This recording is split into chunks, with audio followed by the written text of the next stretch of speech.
माझ्या देशाची इज्जत रस्त्यावर जाणार नाही असा विचार करणारा पहिला प्रधानमंत्री, त्याचं नाव नरेंद्र मोदी. आणि आल्या आल्या जर काय काम केलं असेल तर 11 कोटी शौचालय बांधले. मोठी यादी आहे. 10 वर्षामध्ये प्रत्येक घटकाच्या आयुष्यामध्ये बदल आणायचं काम जर कोणी केलं असेल तर ते मोदीजींनी केलंय. कुठली जात पात पंथ पाहिला नाही. 4 जातींसाठी आपण काय करतो, महिला, युवा, शेतकरी आणि त्या ठिकाणी गरीब.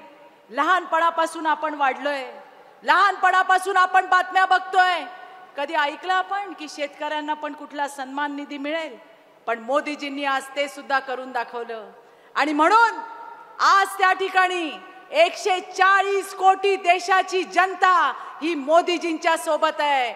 मला रत्नागिरी आणि सिंधुदुर्गकरांना सांगायचंय की बंधू भगिनींनो, संपूर्ण देशात आणि महाराष्ट्रामध्ये शेमड्या पोराला जरी विचाराल तर अब की बार तो म्हणतो फिर एक बार मोदी सरकार आणि अब की बार 400 पार. अरे कुणाच्या जीवावर नारे होतात? हे नारे होतात गोरगरिबांच्या जीवावर. मी एका ठिकाणी गेले होते विदर्भामध्ये आणि तिरोडा सारखा एक दुर्गम असा त्या ठिकाणी विधानसभा आहे. एक आजी होती आणि ती बघत होती पॅम्पलेट. आम्ही पॅम्पलेट वाटत होतो आणि त्या ठिकाणी ती पॅम्पलेट बघत होती. म्हटलं आजी कोण ओळखीचं दिसतंय का? ती म्हणते हाऊनाजी आमचा मोदी इकडे आहे. म्हणजे तुम्ही विचार करा, घराघरामध्ये दुर्गम खेड्यांपर्यंत त्या ठिकाणी मोदी पोहोचले. मोदींनी जे केलंय ते 60 वर्षात काँग्रेसला जमलं नाही. आज मात्र उद्धव ठाकरेंना, पवार साहेबांना, काँग्रेसला मोदीजी नकोय. मोदीजींच्या विरोधामध्ये एक आघाडी उघडली. या आघाडीमध्ये कोण आहेत? सगळे भ्रष्टाचारी भरलेत. दारूचा घोटाळा करणारा केजरीवाल, चारा घोटाळा करणारा लालू यादव, जमिनीचा घोटाळा करणारा हेमंत सोरेन, स्टॅलिन पासून ममता बॅनर्जी पासून सगळे एक झाले.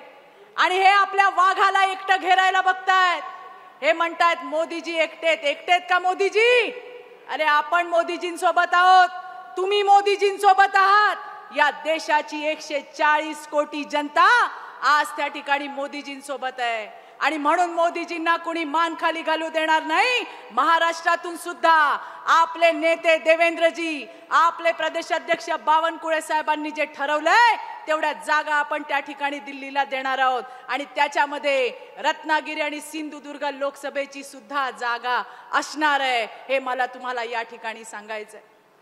आपण बघितलं की जेव्हापासून मराठवाड्यामध्ये अमित भाईंची एक सभा झाली होती आणि अमित भाईंनी त्याच्यामध्ये म्हटलं की ही नकली राष्ट्रवादी, ही नकली शिवसेना आणि मोडकळीला आलेल्या काँग्रेसचा उल्लेख केला, तेव्हापासून सगळ्यांचं ते गाणं आहे ना, डोकं फिरलं या.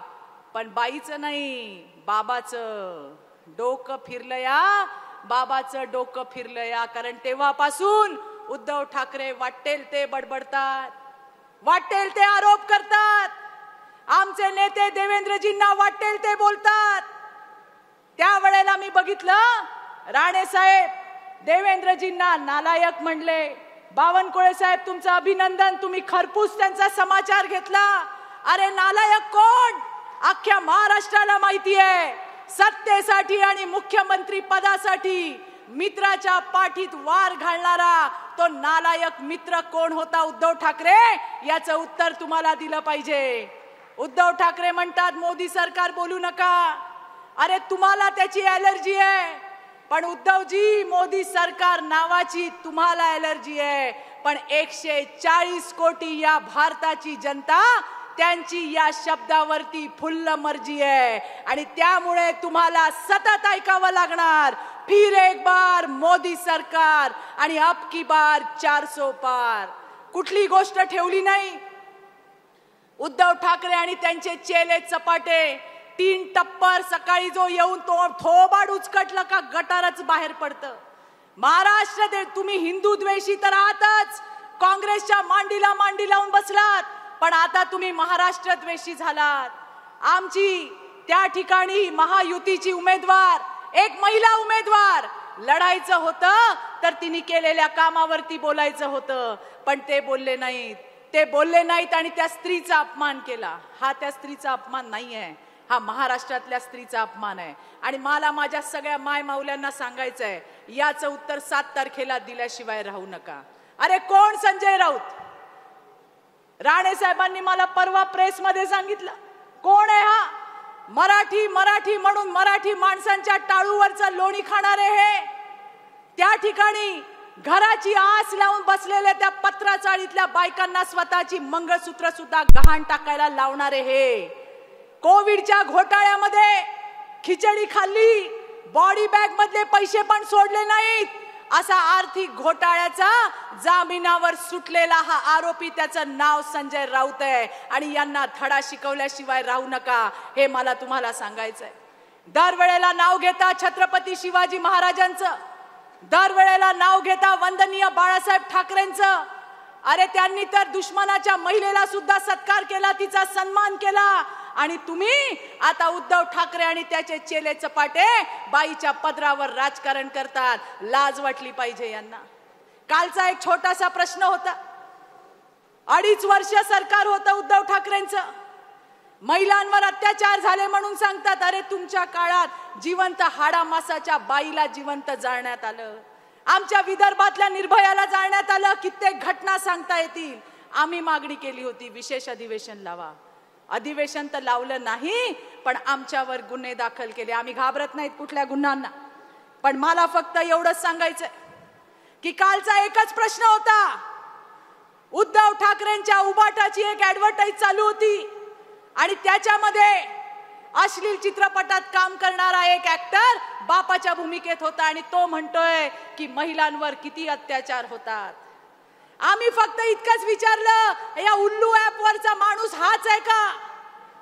आणि जेव्हा उबाठाच्या दिवट्यांवर आम्ही बोलतो तेव्हा अंधाऱ्यातले सगळे सटर फटर चिलटे फडफडायला लागतात. वाटेल ते आम्हाला बोलले, घुमवून फिरवून बोलले. कर्नाटकचा संदर्भ दिला. अरे सरकार कुणाचं?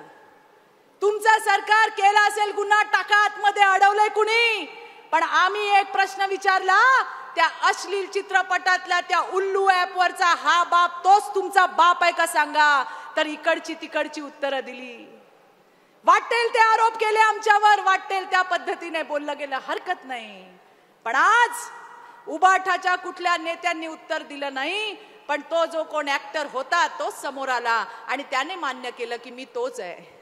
अरे कोणी कुठल्या चित्रपटात काम करावं याचा आम्हाला त्याच्याशी काही घेणं देणंच नाहीये. पण हे मात्र नक्की की अशा पद्धतीमध्ये एका उल्लू ऍप वरती काम करणाऱ्या माणसाला तुम्ही त्या ठिकाणी तुमच्या ऍडव्हर्टाइज मध्ये काम दिलं, बापाचं काम, आणि तो विचारतो की महिलाओं पे कितना अत्याचार हो रहा है. बंधू भगिनींनो, मला एवढंच सांगायचंय की येणाऱ्या दिवसामध्ये यांना ठोकपणे उत्तर द्यायचं काम करायचंय. विनायक राऊतांना 2 टर्म खासदारकी दिली, त्यांनी कामाचा किती उजेड पडला आपण बघितलंय. त्यामुळे मशालीच्या उजेडाची रत्नागिरी आणि सिंधुदुर्गला गरज नाही. ही मशाल अरबी समुद्रामध्ये नेऊन बुडवा, हे सांगायला मी आली आहे. आपला नेता नारायण दादा राणे दादांनी या कोकणासाठी काय केलं हे सांगायची गरज नाही. आज MSME सारखं एक खातं घेतलं, त्या खात्याला सुद्धा देशभरामध्ये मान उंचावण्याचं काम आपल्या राणे दादांनी केलंय. आणि म्हणून कोकणाची जनता, कोकण आणि राणे हे अभेद्य आहे, यांना कुणी वेगळं करू शकत नाही. आणि म्हणून 7 तारखेला कमळा समोरचं बटन दाबून आपल्या या वाघाला परत एकदा दिल्लीमध्ये मोदीजींचे हात बळकट करायला पाठवा. एवढंच सांगते आणि इथंच थांबते. धन्यवाद. जय हिंद, जय महाराष्ट्र. ABP माझा, उघडा डोळे बघा नीट.